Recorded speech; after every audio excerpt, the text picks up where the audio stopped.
En 88 avant Jésus-Christ, la République romaine est en conflit avec une nouvelle puissance d'Asie mineure, qui a émergé grâce à un roi ambitieux, Mithridate VI Eupator.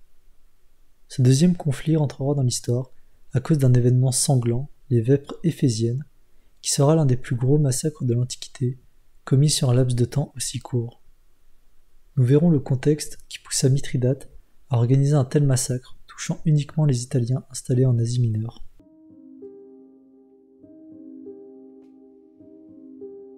Le début du 1er siècle avant Jésus-Christ est une période mouvementée pour la République romaine, qui est en proie à une violente guerre sociale entre Rome et les cités italiques, qui demandent la citoyenneté romaine, et guerre civile opposant deux camps, les optimates, qui incarnent l'aristocratie conservatrice romaine, et les populares, qui veulent réformer les vieilles institutions.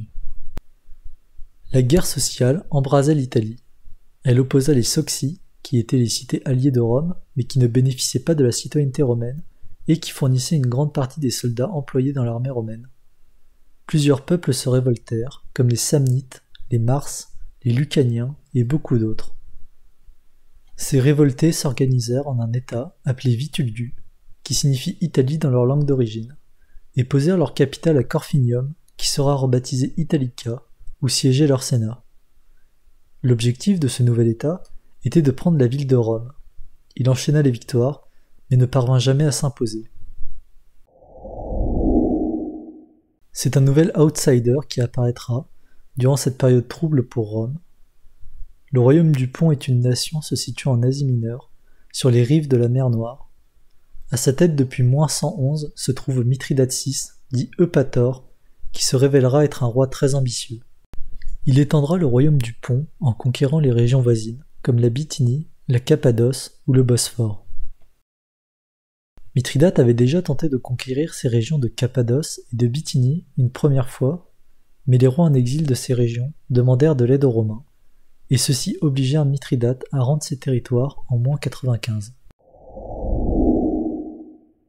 Mais ces conquêtes de l'année 90 avant Jésus-Christ étaient bien différentes pour Mithridate, qui entendait profiter de la guerre sociale en Italie pour prendre le contrôle de ces territoires en pensant que les Romains seraient trop occupés pour s'intéresser à l'Asie. Cependant, au moment où arrivèrent les rois Nicomède et Ariobarzane, les Romains commençaient à regagner le contrôle de la situation grâce à plusieurs généraux comme Cneius Pompée ou Sylla, et en 90-89 avant Jésus-Christ, la loi Iulia aida à tranquilliser la péninsule italienne. Ce revirement obligea Mithridate à rendre les territoires aux deux rois, ne voulant pas d'un conflit avec Rome pour le moment, car il devait rassembler ses forces. Le chef de l'ambassade romaine, Manius Aquilius, qui recherchait la gloire, fut en désaccord avec la proposition de Mithridate.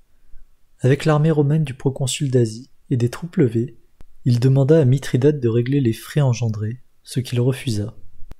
Aquilius alla alors voir le roi de Bithynie et le menaça de payer les frais de son armée ou de déclarer la guerre à Mithridate, ce que Nicomède accepta. Les deux armées ravagèrent le territoire pontique jusqu'au mur d'Amastris et se retirèrent chargés de butin. Mithridate tenta de régler cet incident par diplomatie, mais cela échoua et la guerre commença au printemps 88 avant Jésus-Christ. Les Romains avaient divisé leur armée en 4 corps, 3 dirigés par des Romains avec des troupes levées en Asie, et le 4e dirigé par le roi de Bithynie. Celui-ci fut défait à la bataille de Lamnias. Le corps d'Aquilius, lui, perdit 10 000 hommes à Protopaquion et dut s'enfuir. La débandade s'accentua avec la libération des prisonniers d'origine asiatique qui avaient combattu pour les Romains. Cette mesure accentua la mise en valeur de Mithridate auprès des Asiatiques et Grecs de la province romaine. Les Romains quittèrent petit à petit la province d'Asie romaine à mesure de l'avancée de Mithridate. Beaucoup de villes acclamèrent Mithridate et certaines détruisirent les statues ou les inscriptions romaines pour prouver leur nouvelle allégeance. Aquilius fut ramené à Mithridate, qui le traîna enchaîné à travers les villes d'Asie mineure, et il mourut peu de temps après. On estime à environ 100 000 le nombre de Romains résidant en Asie mineure. Ces Romains détenaient une grande partie de la richesse de cette région, grâce à leur profession de marchands ou de banquiers. Mithridate, voulant unifier l'Asie mineure sous sa tutelle, et voyant autant d'ennemis potentiels, avec autant de pouvoir, décida d'agir. Il ne pouvait pas les expulser ou les faire surveiller, car ils étaient trop nombreux. Il ne lui restait dès lors qu'une seule solution. Les Romains étaient mal vus par les Grecs et les Asiatiques de cette région, qui contestaient l'accumulation des richesses et l'exploitation des personnes par ces nouveaux arrivants. Mithridate, voyant la haine des citoyens d'Asie mineure envers les Romains, et sachant qu'il ne pourrait pas empêcher ce massacre, décida de le réglementer en l'autorisant. Il envoya une lettre à ses gouverneurs, avec comme instruction la date, de ne tuer que les résidents de langue italienne, peu importe leur sexe ou leur âge, et de répartir le butin entre le fisc royal et la municipalité. Le jour du massacre, presque toutes les municipalités appliquèrent les instructions. Beaucoup de Romains tentèrent de se réfugier dans les temples, comme par exemple dans le temple d'Artémis à Éphèse, ou près des autels, qui étaient des lieux où l'on interdisait de faire couler le sang humain, mais ils furent quand même massacrés. Dans plusieurs villes, les habitants réglaient leurs comptes avec les Romains de manière très violente. Par exemple à Cône, où les enfants furent d'abord tués sous les yeux de leur mère, puis celles-ci furent tuées devant leur mari, avant que ceux-ci ne soient exécutés. Les instructions offraient la liberté aux esclaves, tuant leur maître romain, et aux débiteurs de bénéficier d'une remise de la moitié de leur dette si le créancier était romain. Certaines villes respectèrent le droit d'asile, comme Magnésie du Méandre ou Cos, mais ce n'était que temporaire, et les rares survivants devaient fuir jusqu'à l'île de Rhodes, toujours fidèles à Rome.